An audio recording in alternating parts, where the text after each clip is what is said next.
Hi friends, అంతా ఎలా ఉన్నారు? బాగున్నారు అనుకుంటున్నాను. మీ అందరికీ నచ్చేటటువంటి హర్రర్ ఎలిమెంట్తో హర్రర్ అండ్ మిస్టరీ కలిపి బాగా దట్టించి రాసినటువంటి మిస్టరీ నవల, అట్లాగే హర్రర్ నవలగా కూడా చెప్పుకోవచ్చండి, మన జయంత సేన. ఈ మిస్టరీ హర్రర్ నవలకి మీ అందరికీ స్వాగతం. ఇంకా మన ఛానల్ని, ఆడియో ఫేస్ ఛానల్ని సబ్స్క్రైబ్ చేసుకోండి, లైక్ చేయండి, షేర్ చేయండి. అట్లాగే కామెంట్స్ రూపంలో మీరేమనుకుంటున్నారో తెలియచేయండి. ఇక ఆలస్యం చేయకుండా మనం మెయిన్ స్టోరీలోకి అయితే వెళ్ళిపోదామండి. రండి, ఆస్వాదించండి, ఆనందించండి, ఎంజాయ్ చేయండి, ఎంకరేజ్ చేయండి మన జయంత సేన. ఇక కథలోకి అయితే వెళ్ళిపోదాం పదండి. జరిగిన కథలోకి ఒక్కసారి మమ్మల్ని తీసుకువెళ్ళిపోతున్నాను. ఈ జరిగిన కథలో మందారి నాగమ్మకి ఇచ్చేటటువంటి నెలవారీ కొలుపుల కోసం చెంచుకోవడానికి వెళ్ళవలసి ఉంది. అందుకోసం ఆమెకి వర్తమానం వచ్చింది. ఇక ఆమె చెంచుకోవడం బయలుదేరాలి. తర్వాత డాక్టర్ అగస్త్యన్కి, మధుకి ట్రీట్మెంట్ ఇస్తున్నటువంటి గెస్ట్ హౌస్లో వాతావరణం ఉద్రిక్తంగా ఉంది. అట్లాగే డాక్టర్ రోహిణి, అగస్త్యన్ భార్య, ఆమె హోటల్లో ఉండి చేతులు ముడుచుకొని కూర్చోలేక విక్కీ ఇచ్చిన అడ్రస్ని పట్టుకొని ఆమె గెస్ట్ హౌస్ దిశగా కారులో బయలుదేరిందండి. ఇక ఆలస్యం చేయకుండా తదుపరి పార్ట్లోకి అయితే వెళ్ళిపోదాం. సార్, డాక్టర్ సార్కి మెలకు వచ్చింది, నర్సు చెప్పింది.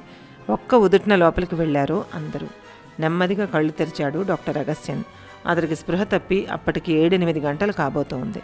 మధుకి కూడా నెమ్మదిగా స్పృహ వస్తోంది ఇద్దరికి. హౌ ఆర్ యూ డాక్టర్ అన్నాడు. ఫైన్, నీరసంగా అన్నాడు డాక్టర్ అగస్త్యన్. డాక్టర్ మునిరాజ్ మాటలు, పలకరింపు, అతని గొంతు వైబ్రేషన్స్ అతనికి ఎక్కడికో వెళ్ళిపోతున్నటువంటి నీరసం నుంచి తిరిగి మన ఇహలోకానికి తీసుకువస్తున్నాయి. ఫైన్ డాక్టర్, మరోసారి చెప్పాడు. నాగమణి వేడివేడి పాలు తీసుకువచ్చింది. మధు కూడా కళ్ళు తెరిచాడు. మిగతా వాళ్ళ సాయంతో మంచానికి చేరబడి కూర్చున్నారు ఇద్దరు. ఇప్పుడు మీరు చెప్పే విశేషాల కోసం మేమందరం కూడా ఎదురు చూస్తున్నాం, ఆప్యాయంగా అన్నాడు డాక్టర్ మునిరాజ్. అతడి చూపులు ఇద్దరినీ చాలా అభిమానంగా చూస్తున్నాయి. పోగొట్టుకున్న ఏదో పెన్నిధి తిరిగి దొరికినంత అభిమానం అందులో కనిపిస్తోంది.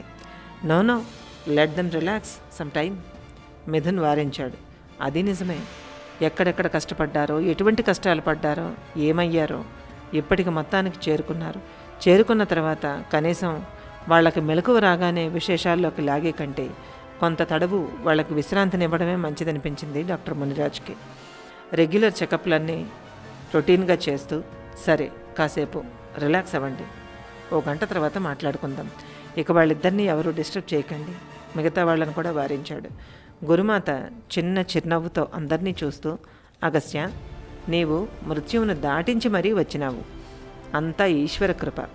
వ్యక్తి యొక్క విద్య వినయములే అతని పాత్రతను నిర్ణయించును.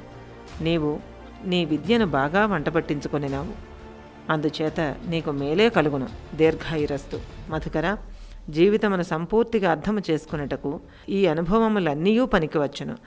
నీవు చాలా జీవితము ఉన్నవాడవు, చిన్నవాడవు. ఏది గొప్ప, ఏది మెప్పు అని కాక, ఏది మానవత్వము, ఎటుపోవలసిన జీవితము అని యోచించుకొని నీ జీవితమును సార్థకత చెందించుకునము. దీర్ఘాయురస్తు. ఇద్దరినీ దీవించింది గురుమాత అఘోరి సుందరకన్యక. చాలా ధన్యవాదాలు గురుమాత. ఇప్పటికి బతికి బట్ట కట్టానని నాకు నమ్మకం కలుగుతోంది. నన్ను మీరు దీవించారు. సంతోషం తల్లి. మా విద్యని, జయని కూడా ఇలాగే క్షేమంగా ఇక్కడికి చేర్చండమ్మా, అర్థింపుగా అన్నాడు మధు. అతడి మాటలు విన్న అందరూ ఆమోదయోగ్యంగా మెచ్చుకోలుగా చూశారు. గురుమాత అందుకు నవ్వుతూ, అగస్త్య, నీకు జీవితమే ఒక బహుమానము, ఇంకనూ విలువైన బహుమానము రాబోతున్నదిలే అన్నది నర్మగర్భంగా. ధన్యోస్మి తల్లి, మీ ఆశీర్వాదం అన్నాడు ఆయన 2 చేతులు జోడించి. ఇప్పుడు ఆయన దేశంలోనే ప్రముఖ సైకాలజిస్ట్లా లేడు, బిడ్డలాగా ఉన్నాడు. తల్లి దగ్గర బిడ్డ ఎలాగైతే ఒదిగి ఉంటుందో అట్లాగే ఉన్నాడు. ఈలోగా గెస్ట్ హౌస్ ఎంట్రన్స్ ముందు కారు ఆగిన శబ్దం అయింది. అందరిలోనూ రవ్వంత విస్మయం. ఎవరు? ఒకే ప్రశ్న. మారప్ప, వెళ్ళి చూడు ఎనిషేను అన్నాడు. గబగబా ఎంట్రన్స్ దగ్గరికి తాళాలతో సహా చేరుకున్నాడు మారప్ప. కారులోంచి దిగుతూ ఉన్న ఆ నడివయస్సు స్త్రీని చూస్తూ, ఎవరండి అన్నాడు మారప్ప నెమ్మదిగా. రోహిణి లగేజ్తో దిగి ట్యాక్సీని తిరిగి పంపేస్తూ, నా పేరు రోహిణి, డాక్టర్ అగస్త్యన్ గారి భార్యని, ఆయన కోసం వచ్చాను అన్నది. గౌరవప్రదంగా ఉన్న ఆమెను చూస్తూనే మారప్ప, అయ్యయ్యో, రండి మేడం గారు, సార్ ఇప్పుడు బాగైపోయారులేండి, విక్కీ సారే ఇంకా తెలియదు. తన ధోరణిలో తాను చెప్పుకుపోతున్నాడు. వచ్చిన మనిషి తాలూకా విశేషం ఏమిటి, తను ఏం మాట్లాడచ్చు, ఏం మాట్లాడకూడదు, ఎంతవరకు చెప్పచ్చు, ఎంతవరకు చెప్పకూడదు, ఇప్పుడు గెస్ట్ హౌస్లో ఉన్న పరిస్థితులు ఏమిటి, ఆవిడ కొత్త కాబట్టి ఎంతవరకు మాట్లాడవచ్చు అనే వివేకం ఎంత మాత్రం మారప్పకు లేదు. మారప్ప మాటల్ని ఆమె మెదడు సగమే రిసీవ్ చేసుకుంది. ఆయనకేమైంది? ఆమె మెదడు అంతవరకే రిసీవ్ చేసుకుంది. కంగారుగా లోపలికి వస్తూ అంది, అదంతా ఏం చెప్పమంటారు మేడం, రండి మీరే చూడండి. లోపలికి దారి తీశాడు మారప్ప. అదురుతున్న గుండెల్ని అరచేత్తో పట్టుకొని వెనకే గదిలోకి ఎంటర్ అయిన రోహిణిని చూస్తూనే అంతా ప్రశ్నార్థకంగా చూశారు. డాక్టర్ అగస్త్యన్ ముఖం వెలిగిపోయింది. అతడి ఆనందానికి మేరలేదు.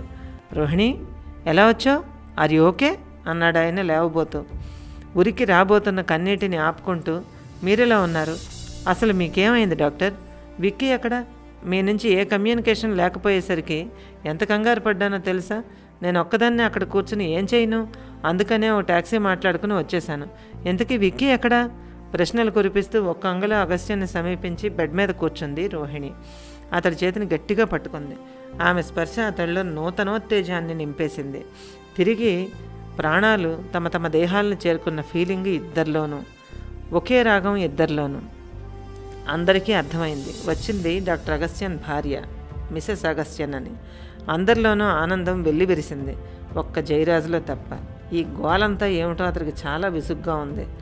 గురుమాత చిరునవ్వుతో చూస్తూ, ఓ ఈ అగస్త్య, నేను ఇందాక అన్న బహుమానము ఈమె నీ భార్య అన్నది ఆదరంగా. ధన్యోస్మి తల్లి. అప్రయత్నంగా రోహిణి కూడా లేచి గురుమాత పాదాలు తాకింది. నమస్కారమమ్మా అన్నదామె.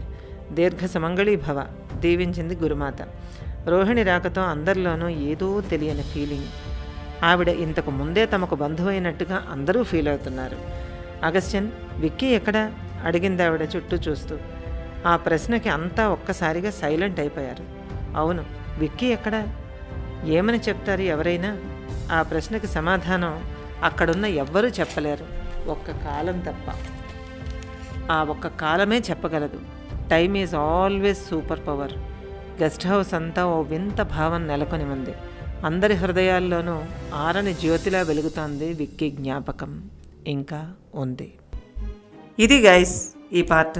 ఎలా ఉంది, మీరేమనుకుంటున్నారు? మీకు కూడా నచ్చింది అనుకుంటున్నాను.